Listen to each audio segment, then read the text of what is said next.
একটা কথা আছে, মানুষ তার চিন্তার সমান বড়।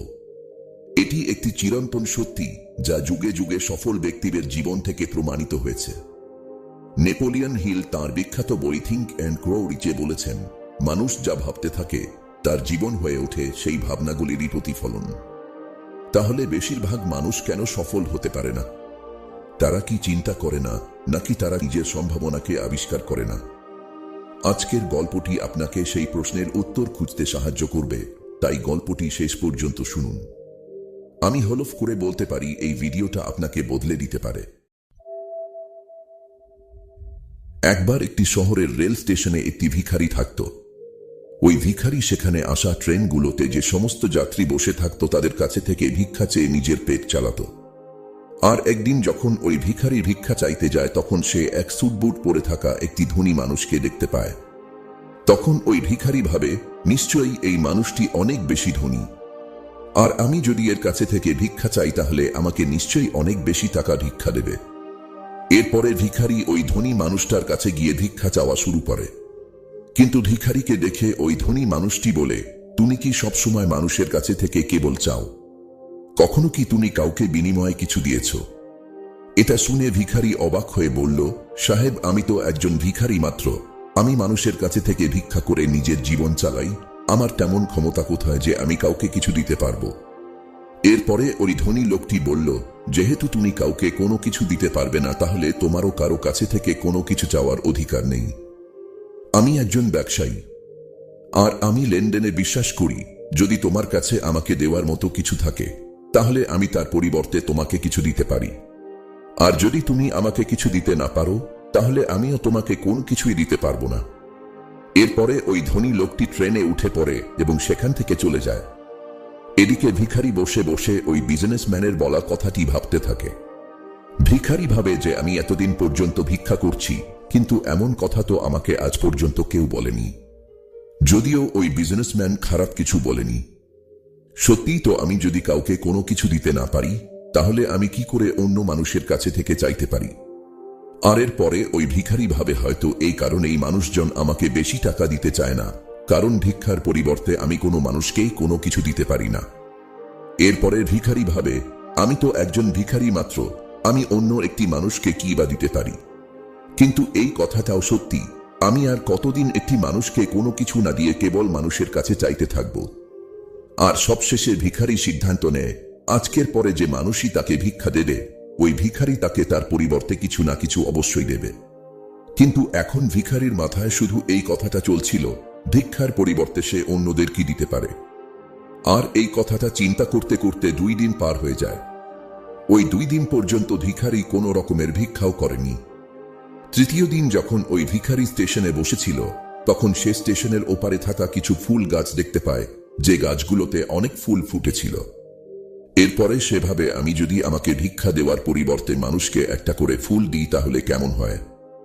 এরপরে ভিখারি সিদ্ধান্ত নেয় যে সে আজ থেকে ভিক্ষার পরিবর্তে একটি করে ফুল দেবে, আর এটা ভেবে ওই ভিখারি কিছু ফুল সেখান থেকে চিড়ে নেয়। এরপরে সেই ফুল হাতে নিয়ে ট্রেনে ভিক্ষা করার জন্য পৌঁছে যায়। যখনই ওই ভিখারিকে কেউ ভিক্ষা দিত ওই ভিখারি সামনের মানুষটিকে একটি ফুল দিত, আর ওই ফুলটা মানুষ খুশি হয়ে নিজের কাছে রেখে দিত। এখন ভিখারি প্রতিদিন ফুল ছিঁড়ে নিয়ে আসতো, আর যাদের কাছে থেকে ভিক্ষা নিত তাদেরকে একটা করে ফুল দিয়ে দিত। আর কিছুদিনের মধ্যেই ওই ভিখারি এটা দেখতে পায় যে এখন তাকে অনেক বেশি মানুষ ভিক্ষা দেওয়া শুরু করেছে। যতক্ষণ পর্যন্ত তার কাছে ফুল থাকত ততক্ষণ পর্যন্ত মানুষ তাকে বেশি বেশি ভিক্ষা দিত, কিন্তু যখনই ফুল শেষ হয়ে যেত তখন তাকে আর কেউ তেমন ভিক্ষা দিত না। আর এভাবেই প্রতিদিন চলতে থাকে। আর একদিন যখন ওই ভিখারি ভিক্ষা করার জন্য ট্রেনে ওঠে তখন ওই ভিখারি দেখতে পায় সেই বিজনেসম্যানটা ট্রেনে বসে আছে, যার কারণে সে আজ ভিক্ষার পরিবর্তে মানুষকে ফুল দেওয়া শুরু করেছে। এরপরে ওই ভিখারি দ্রুত ওই বিজনেসম্যানের কাছে পৌঁছে যায় আর বলে, আজ আমার কাছে আপনাকে দেওয়ার জন্য কিছু আছে। আপনি যদি আমাকে ভিক্ষা দেন তাহলে এর পরিবর্তে আমি আপনাকে কয়েকটা ফুল দেব। এরপরে ওই বিজনেসম্যান ওই ভিখারিকে কিছু টাকা দেয়, আর ওই ভিখারি কিছু ফুল ওই বিজনেসম্যানকে দিয়ে দেয়। ওই বিজনেসম্যানের কাছে ভিখারির এই বুদ্ধিটা খুবই ভালো লাগে, তাই তিনি বলেন, আজ তো তুমিও আমার মতো একটি বিজনেসম্যান হয়ে গেছো। এটা বলার পরেই ফুল নিয়ে ওই বিজনেসম্যান স্টেশনে নেমে পড়ে এবং সেখান থেকে চলে যায়। এদিকে আরো একবার ওই বিজনেসম্যানের বলা কথায় ওই ভিখারি আবার চিন্তা করতে শুরু করে। ওই ভিখারি ভাবে যে আমি কি করে বিজনেসম্যান হতে পারি। অনেক ভাবার পরে ওই ভিখারি বুঝতে পারে এখন সেও জীবনে সফল হতে পারবে, কারণ এখন সেও সফলতার রহস্যটা জেনে গেছে। এরপরে ভিখারি ট্রেন থেকে নেমে পড়ে আর জোরে চিৎকার করে আকাশের দিকে তাকিয়ে বলতে থাকে, আমি কোনো ভিখারি নই, আমি হলাম একটি ব্যবসায়ী। আমিও ওই ধনী বিজনেসম্যানের মতো হতে পারবো, আমিও ধনী হতে পারবো।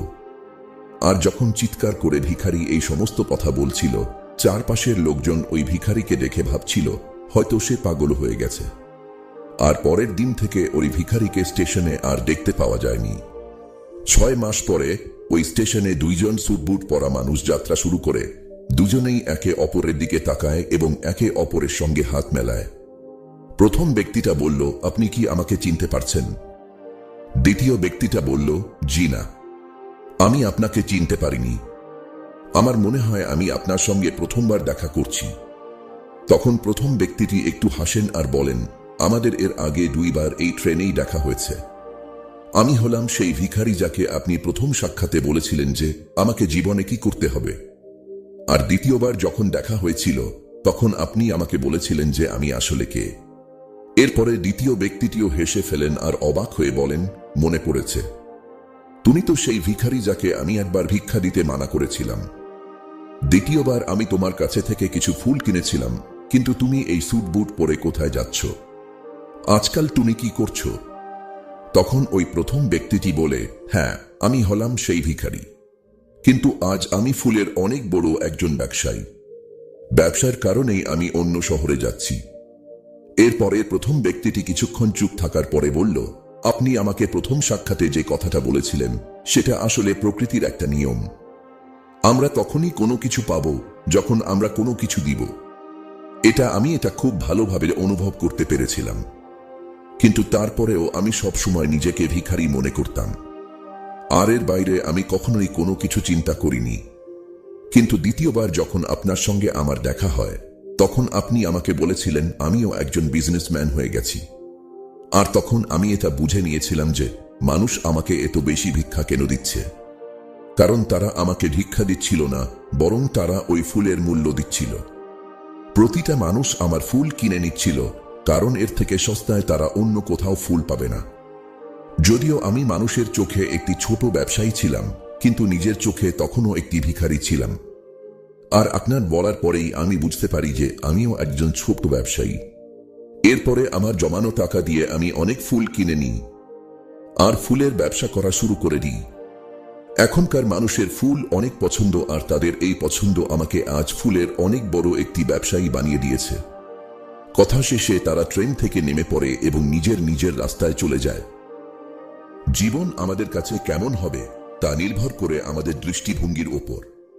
যদি আপনি নিজেকে ছোট ভাবেন তাহলে আপনি ছোটই থাকবেন, কিন্তু যদি আপনি নিজের ভেতরের সম্ভাবনাকে চিনতে পারেন তাহলে আপনিও একদিন বড় কিছু করতে পারবেন। তাই নিজেকে ছোট করে দেখবেন না, নিজেকে সফল, শক্তিশালী আর যোগ্য একজন মানুষ হিসেবে দেখুন। কারণ যখন আপনার চিন্তা বদলাবে তখন আপনার ভবিষ্যতও বদলাবে। ভিডিওটি ভালো লাগলে লাইক করুন, কমেন্টে জানিয়ে দিন এই গল্প আপনাকে কি শিখিয়েছে, আর শেয়ার করে অন্যদেরও অনুপ্রাণিত করুন। ধন্যবাদ পাশে থাকার জন্য।